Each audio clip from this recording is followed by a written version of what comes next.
I'm Vicky Aarons, the director of Cas di Cultura, Aruba's Cultural Center and Theater. And every year we have a long list of investments that we have to comply with to be able to give the service that we want to our cultural community.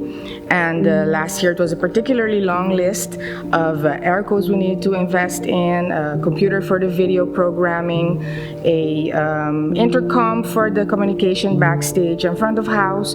So of course that prize was very welcome to be able to comply with those needs.